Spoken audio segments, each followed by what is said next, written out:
Hey, so yeah, I'm not sure exactly how this is going to go or where it's going to go, but basically, lately, today, I've been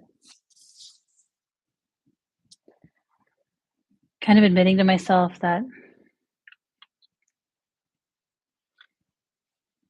I want what I experienced,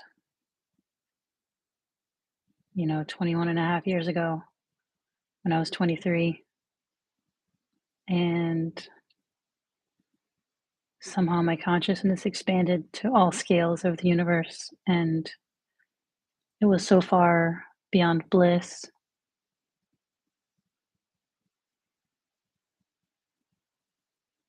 beyond worries, beyond trying, beyond pressure, beyond anything that we concern ourselves with in this little world. There was no opposite.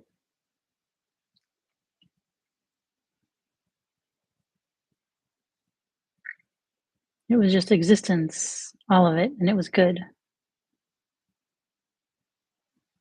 Wasn't it was so far beyond good even.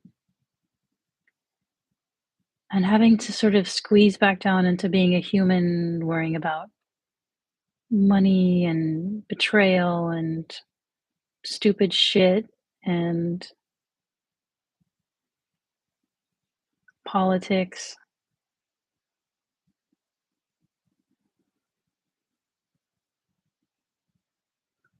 It's almost cruel that I was given a glimpse of that degree of perfection. I can't, I wouldn't,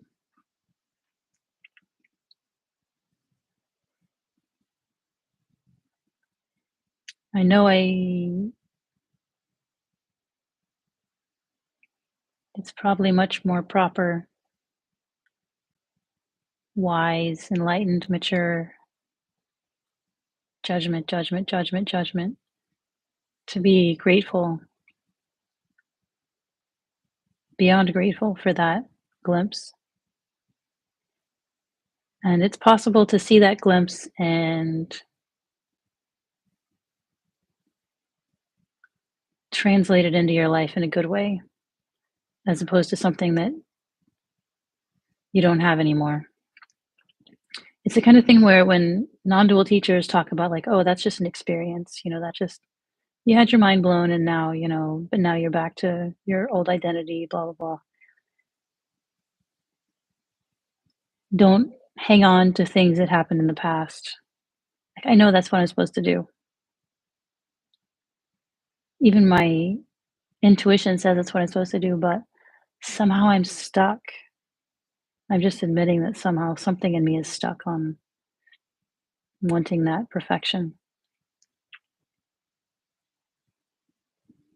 And maybe the whole point of being human is the lack of perfection, the lack of perceived lack of perfection, the fragmentation,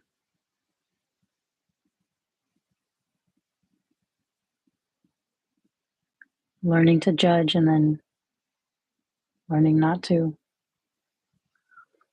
straying far from home and then finding your way back home again.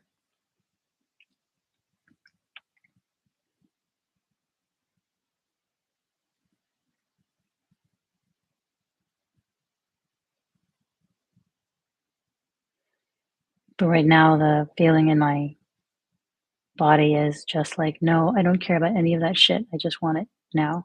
Give it to me. Give me what I want. I want to have control. I want a perfect body. I want a perfect soul. And I guess that's the experience I'm having right now. So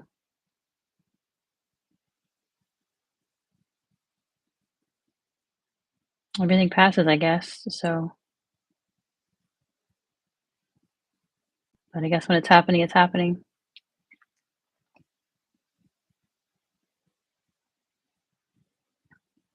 The non dual teachers talk about how you're just like, you don't control anything. You never know what's going to happen. Things happen that are pleasant or less pleasant, and you reach equanimity, blah, blah, blah. But like, do I really want to reach equanimity about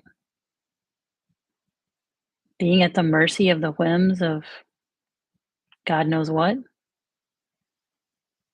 I don't know, right here in this very moment, and I think it's this kind of creeping thing that I've been trying to deny. I'm not okay with that. I don't wanna I mean, yeah, maybe this is the beginning of sin and, like, whatever, it's a shadow or not. Light, shadow, that's a judgment too.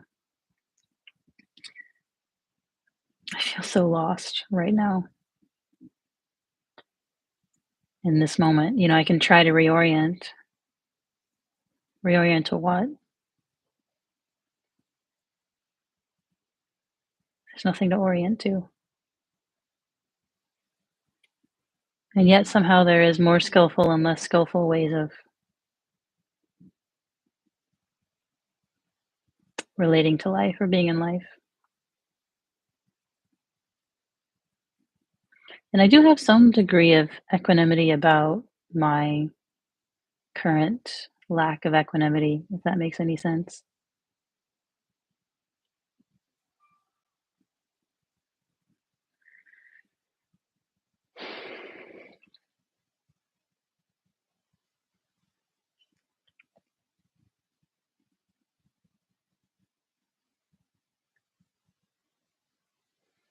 But yeah, I keep despite my best efforts, I keep waiting for something to happen, expecting something to happen. The more I sort of touch into the here and now,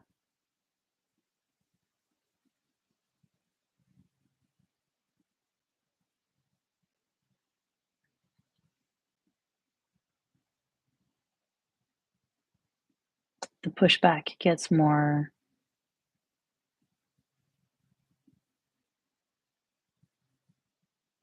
I don't know what the word is, more strong, more sophisticated, more deep, more finds little nooks and crannies. And maybe that's just exactly what it's supposed to do, which is shadows just kind of coming out, laying their chests bare.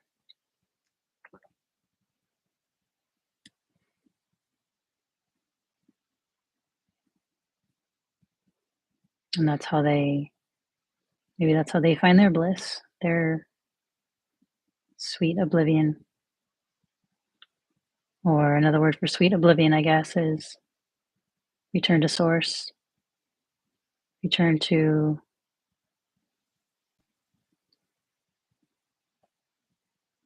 infinite potentiality as opposed to some apparent manifestation.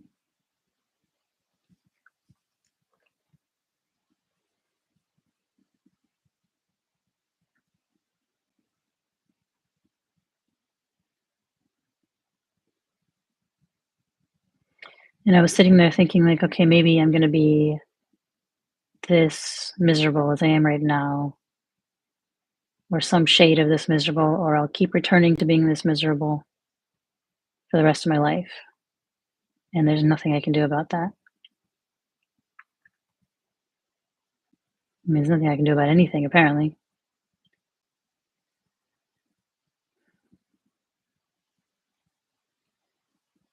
It's so hard for this little mind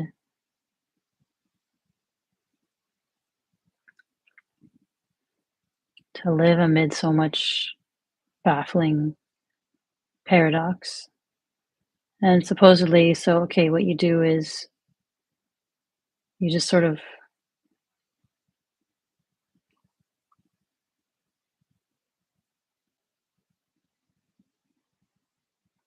let the mind think it's mostly useless thoughts and try to bring more attention to sensations.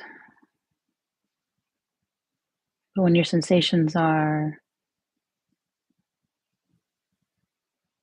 quite jumpy and miserable and somehow continually bringing time into it, like when is this going to pass? When is this phase going to end? When are things going to get better? When am I gonna get my bliss, god damn it?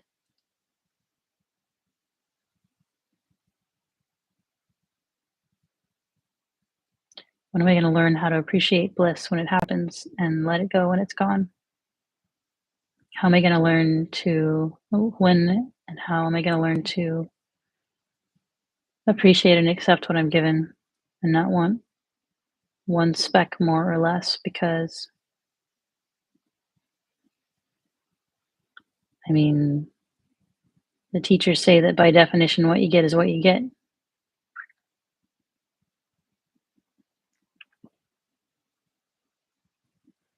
And yet, the suffering, the unsatisfactoriness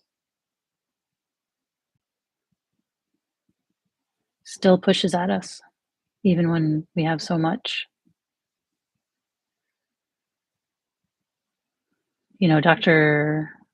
Zubin Damania and Angelo had a video called Will Awakening Ruin Your Life? And they talked about how, like, you know, especially Dr. Zubin, he had great job, great family, great everything, and yet he wasn't satisfied, wasn't happy.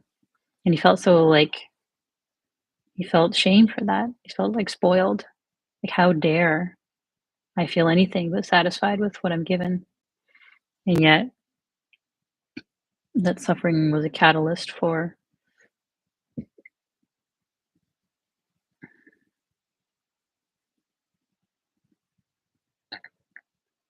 you know, most people's suffering, they use it to get ahead one way or another, right? And then it's never quite satisfactory. Maybe for some people it is, but for some people, they can kind of see ahead, like, I can literally be a billionaire and I can literally see billionaires and we're not happy at all. That's not it. So what is it?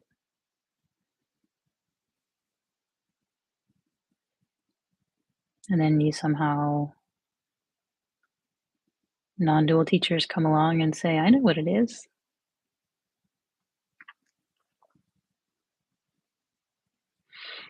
And of course, maybe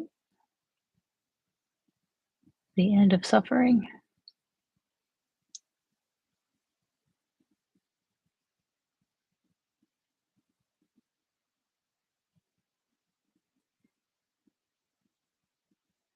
Maybe the end of suffering is the same as the end of ambition.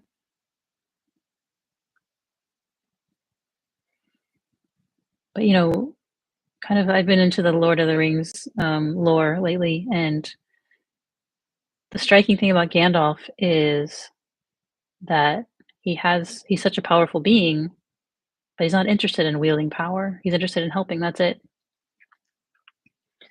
So it's possible to kind of be a Gandalf in the world for sure, being useful without being ambitious.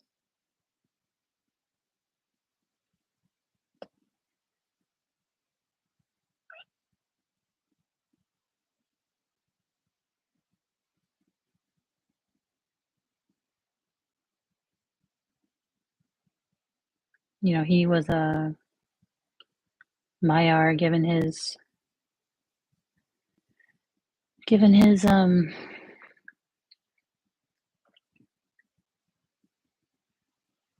I guess personality by Iluvatar and his tasks or his quest by the Valar, I think it was. Um,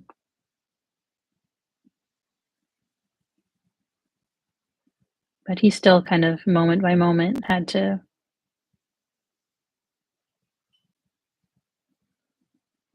take all that he'd been given and live step by step, you know.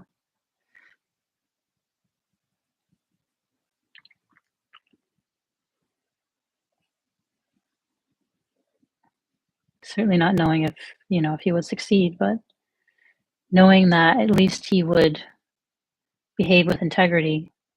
And of course, in the stories, that's what ends up making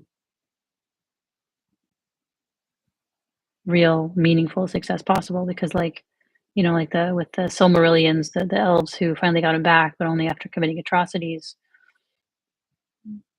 they burn their hands. So it's kind of like, you know, yeah, okay, so there's a Zionist state, but At what cost? What did it do to their soul?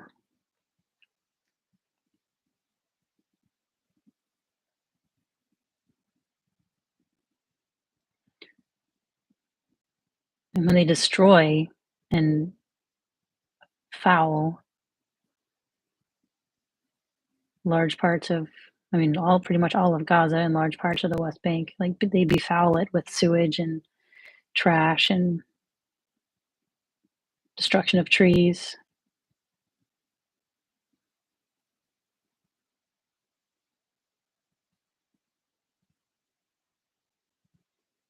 It's not love for land, that's just greed for land.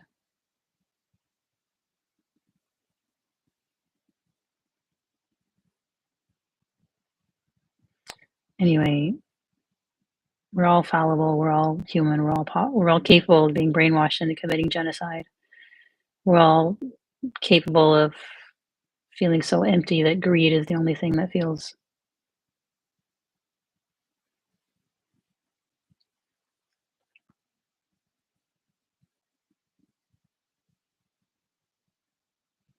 The only way we know how to feel worthwhile. Just by feeling better than somebody else, by having something someone else doesn't have, or by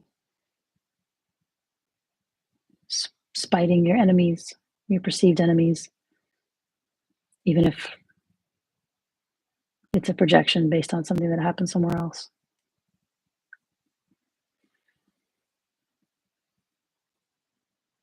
But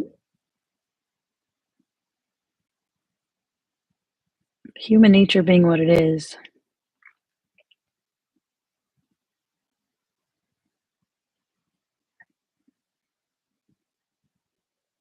maybe far out, like Bertrand Russell said, maybe in 1,000 years, humans will figure out how to just kind of live together and enjoy this garden and make art and have gardens and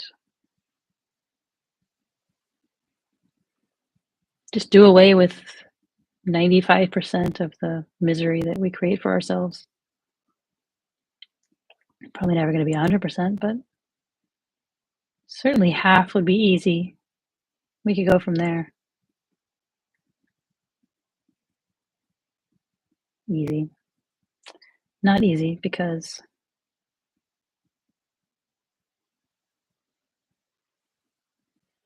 I don't know, there are so many good people. There really are. I've been all around the world. There are lots of really good people who don't want to hurt anybody. But somehow the worst just rise to the top and devise these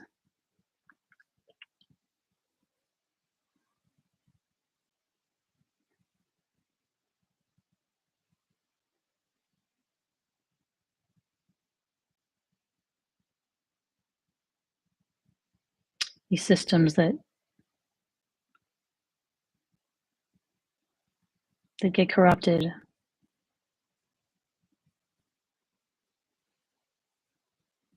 until they topple over on themselves. And yeah, I guess arguably things are better now than they were 1,000 years ago, 2,000 years ago, as far as art and peace, at least in some places. Europe at least stopped massacring itself.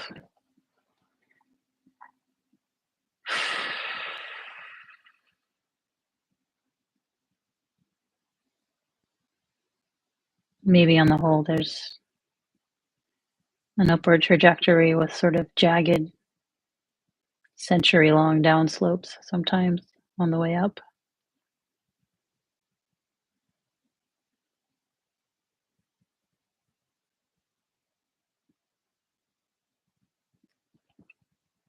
But I can't create that here and now, and maybe nobody can. Maybe even together we couldn't. It's just not where we are as a species. We're just these. Are we adolescents? Are we toddlers with dangerous toys? I don't know. And toddlers with dangerous toys, God knows. can very easily not end well at all. So I don't know. I don't know if the species is going to make it. I have a feeling it will, but the civilization, I mean, we may have to start over in a big way in some ways. Like the civilization might teeter over and collapse. And there could be a plunge to, 10% of I mean, 90% of humans could die, right? And that'd still leave quite a lot of humans. Maybe humans who don't know very much. I mean, nobody can build an airplane right now. And most of our archives are electronic right now. So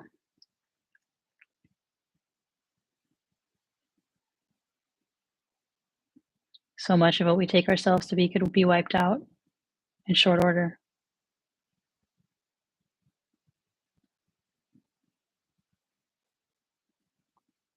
for better or worse, if those words have any meaning at all.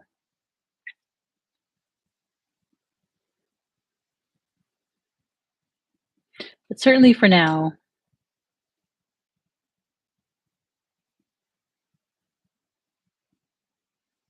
there's no way to win life. There's no way to there's no way to live forever. There's no way to design a civilization that's going to last forever. There's no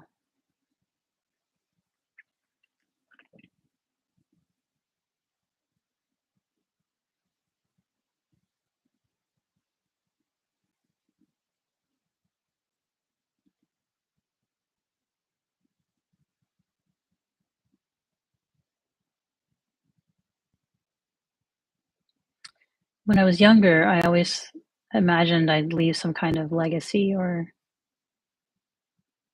I'd invent something that would revolutionize our society, like hydrogen powered cars or something like that. It was just figure out a way to solve all our problems, or at least together we would figure it out, perfect the instruments of science and government and so on.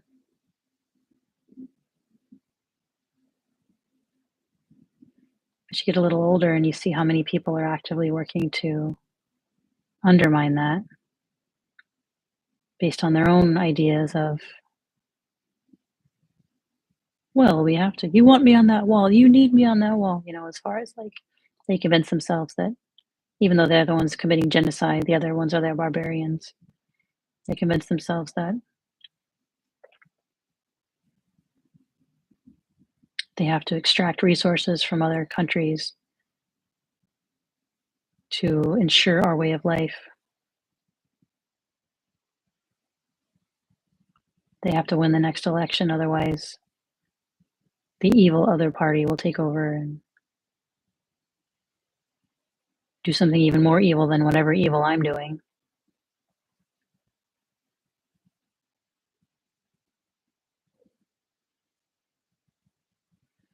What is the iron law of institutions? Something like people care more about their success within institutions and the success of the overall institution. Of course, nothing's an iron law. It's just trends we notice at our current level of development.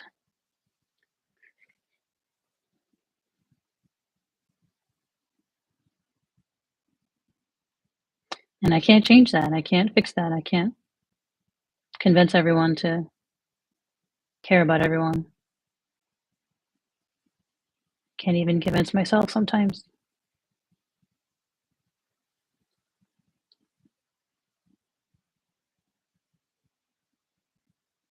Just as far as I don't always do what probably seems like the right thing, even though less and less do I really have any idea what the right thing means. I mean, genocide bad. That seems like a pretty good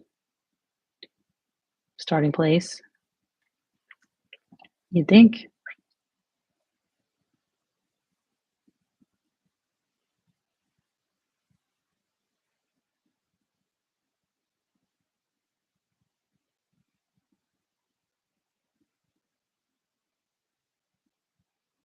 But yeah, for now, in my lifetime,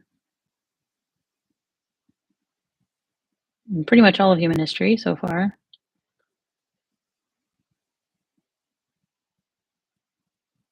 in Star Trek, there's a test for Starfleet cadets called the Kobayashi Maru, where it's rigged such that you cannot win.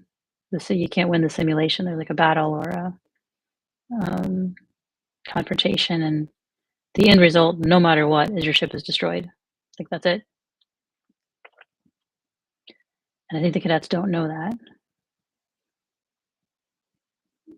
But the point of the exercise or the test is to see how the people respond in the face of defeat, in the face of disaster, in the face of certain death. It's kind of what life is like. Certain death is certainly on the menu for us humans, as far as we know. Nobody succeeds all the time, and if they do, a lot of people are probably going to hate them for that, and they also might feel like frauds anyway. Or they might be working themselves to death. Disaster, like, is there ever been a human life without any disaster in it?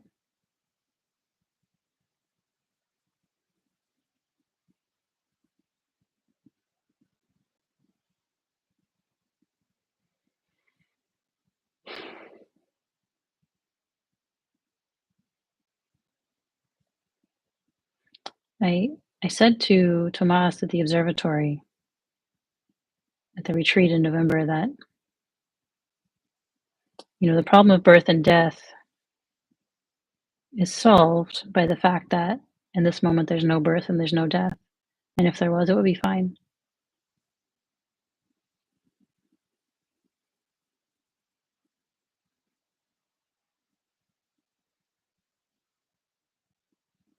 But that still leaves the problem of anxiety, the problem of mourning, the problem of grief, problem of horror.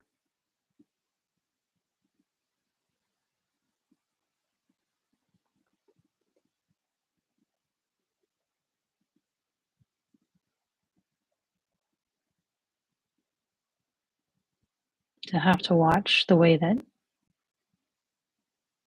so many humans are treated like garbage.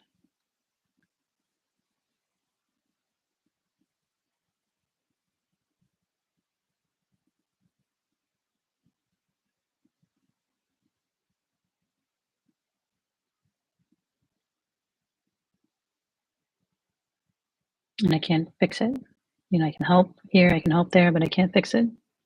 Even Mother Teresa couldn't fix it. Even Jimmy Carter couldn't fix it. I mean, he participated in his own atrocities.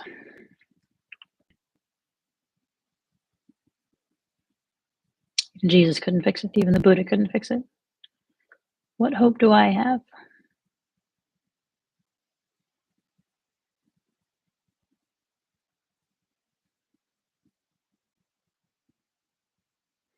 Death, in a way, death is easy. It's your own death. You get to rest. You don't have to worry anymore. Living, that's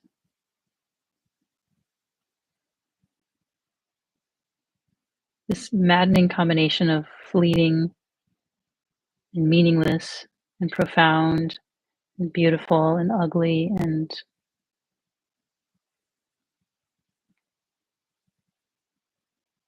luminous and dark.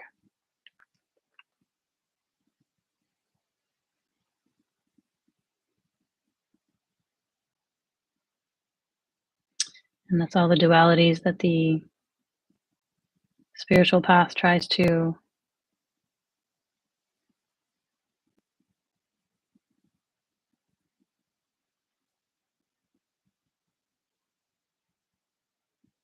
wrestle with, tame, ride like a wave.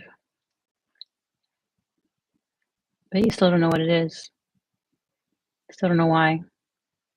Still don't know who.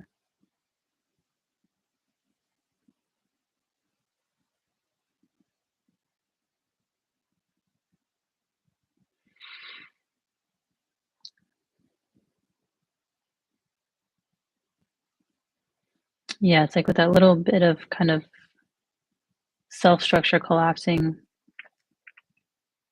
it's like all the ghosts are coming out of the basement. And I keep trying to remind myself, like, don't try to figure it out. Don't try to fix it. Just feel it. That's all you got to do. Then my mind jumps up and down even more like, no, I'm not just going to sit here and feel like an idiot. Like, there's got to be more to it than that. What the fucking point is feeling all this stupid shit? What's the point of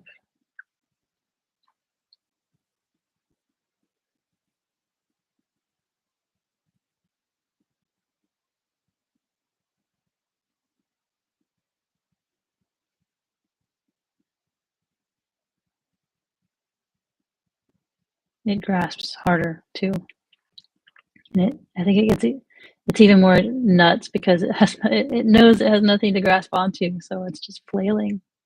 It's so uncomfortable. It's so uncomfortable in my mind. It's so uncomfortable in my body. And then that demon time comes in. How long is this going to last? And they get a little frustrated with teachers who bring people into this and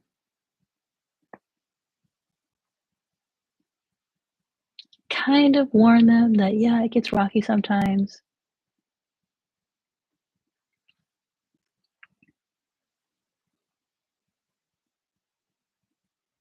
But, they say, just trust the process. And it's like, yeah, as you develop more capacity,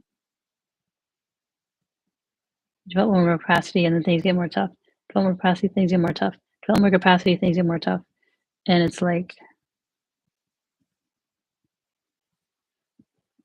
can we be done with this? Probably the wrong attitude, but it's honest right now. And I'm sick of trying to shape and mold myself to what seems wise or spiritual. It's like these really immature, impatient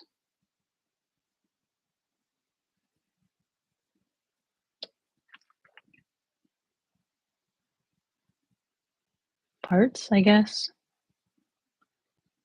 want to stamp their foot sometimes. And I guess I gotta let them. It's part of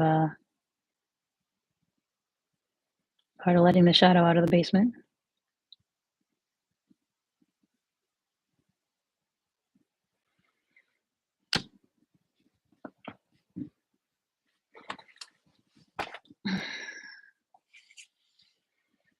But yeah,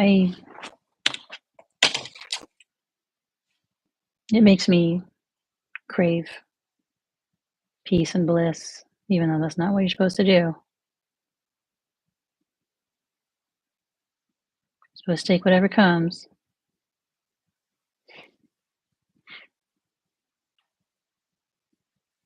Yeah, I guess I just try not to get blended with these.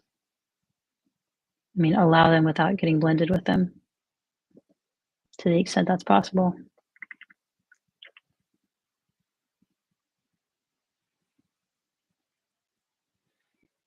Yeah, this idea that experiences come and go, and your your identity is what is really the measure. And it's kind of like I don't really have any identity. and yet I'm surrounded by people who think I do, and that's kind of confusing and frustrating and disorienting sometimes. People have expectations of me, and it's like, to what extent should I tell them to fuck off? Stop trying to tell me who I am and what I should do? And to what extent am I human after all, and I need to, I have responsibilities, I have connections that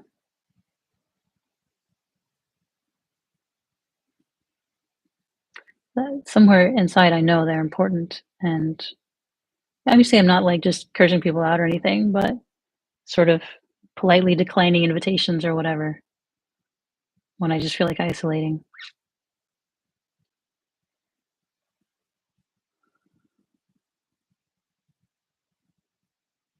and then wondering how long it's gonna be like that.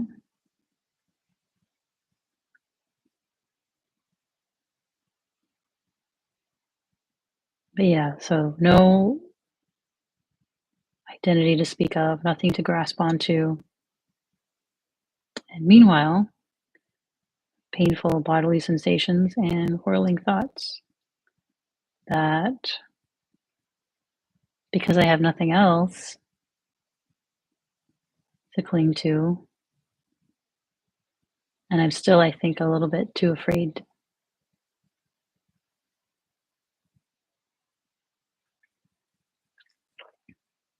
to be, like, totally ungrounded all the time. I don't really know how to do that. I don't know where to put my attention. I don't know what to do.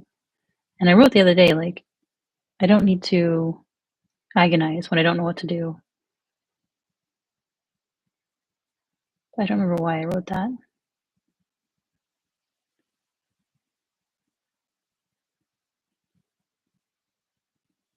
Yeah, like I said, I feel like that guy in, Memento. I just keep like, here's a moment, here you are. Oh, okay, what am I? Who am I? What am I supposed to do? Where am I? What's the deal? What's the next thing? Oh, just be here? What is here? Am I just gonna sit in this chair for the rest of my life? It's that kind of, like, just surely I have to get up and do something else, and that I'm not gonna be here, I'm gonna be somewhere else. Why am I thinking about somewhere else when I'm here? But don't I have to think about something else? Maybe not. Maybe it'll just happen when it's supposed to happen.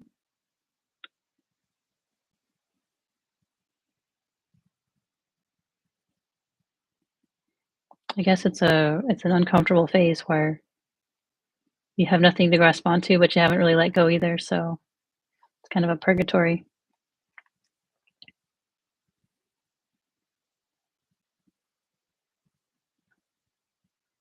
And there's a sense of, like, just leave me alone, let me figure this out. But there's nothing to figure out. And okay, so let me what? What am I supposed to do? Oh, I'm not supposed to do anything. Just feel. Okay, I'm feeling. Okay, so what? I'm just gonna sit here and feel for the rest of my life.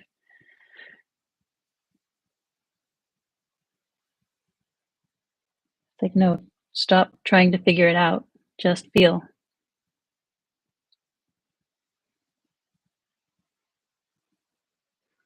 And then the mind goes like, okay, I'm gonna be a little choir girl. Just sit here and feel my feelings.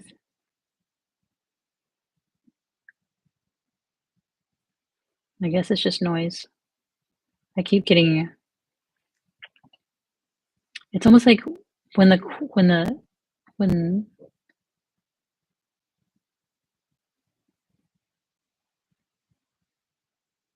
when things feel quiet,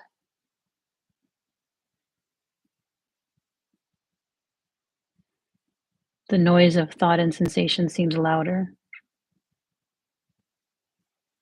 It's like there's no identity structure to keep it all kind of in a box, in an imaginary box. So it's just all like, And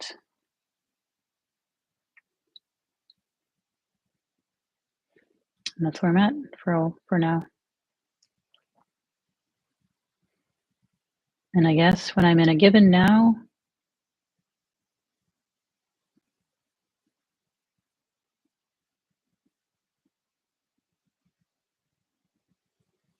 the thing to do is accept that this might be how things are for the rest of my life, and at the same time, to know that everything changes.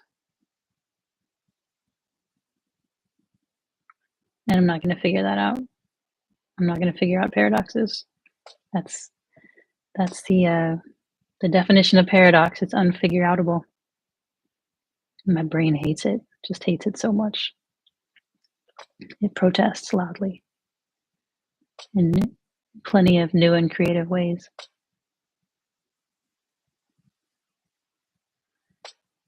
And there's no me to tell it to shut up. I guess it doesn't need to shut up. Or there's no me to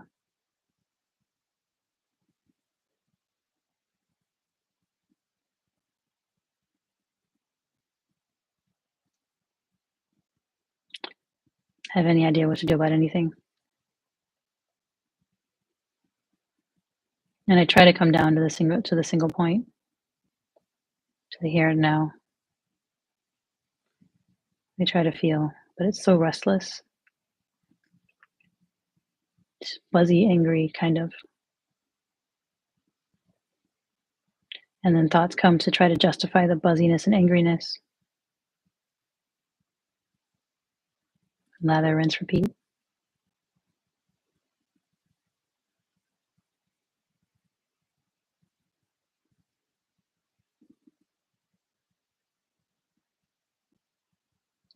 And I'm not allowed to ask, okay, what's going to happen after this phase? Because time doesn't exist.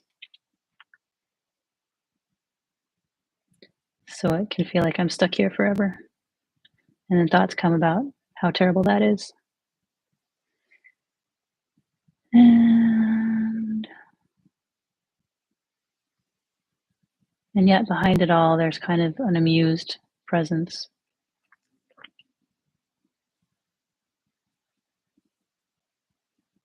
That knows there's something orthogonal to all of this. And it's actually all fine. Even if other parts of me protest. How can you think this is fine? How can you think that is fine? That's the thing. It's not that this is fine or that is fine. It's that the totality is.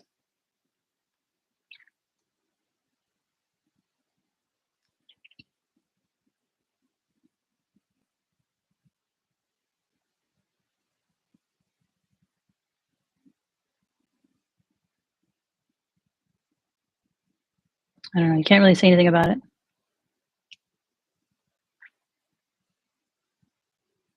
But I did breath work last night, and it was really cool that like I could feel this like thick energy between my hands, like when I would do this, or between my hands and my body. It was really, really interesting and nice.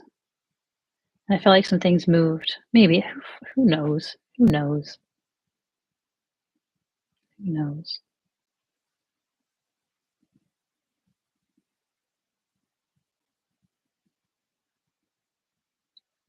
I don't know anything. I don't pretend to know anything.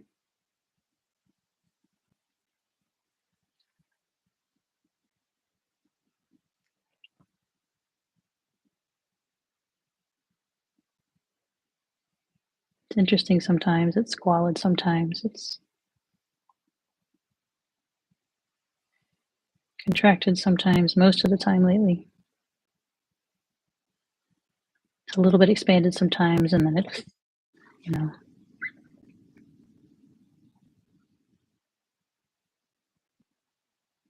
I haven't been really expanded in a long time.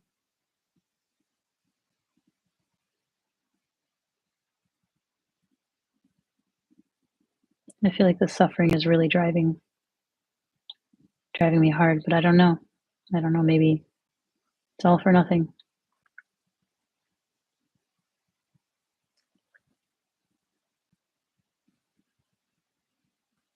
And even people that that claim a high level of realization, they don't really know either. They just, I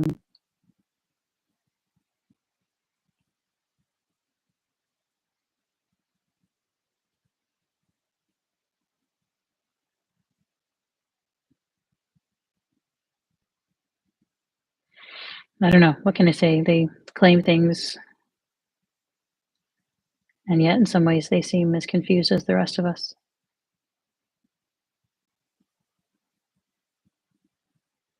And if some real catastrophe befell them,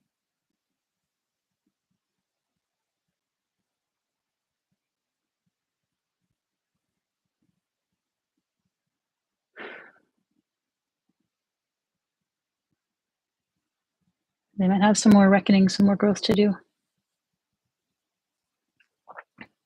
that they never had to before. But maybe they're in a better position to do that. Or, of course, there's always the danger of solidifying your enlightened nature into a new persona and then getting pissed off when that's punctured. It's really, really, really hard and delicate, it seems. And even the most enlightened people fuck up too. So yeah, don't expect to win. Don't expect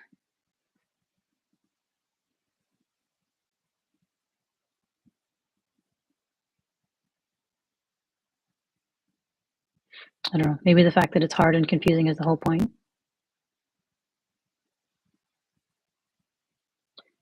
And there's nothing wrong with it being hard and confusing. That's exactly how it's supposed to be. It's supposed to, like, who knows what that even means? Not me. All right. Happy New Year. Cheers.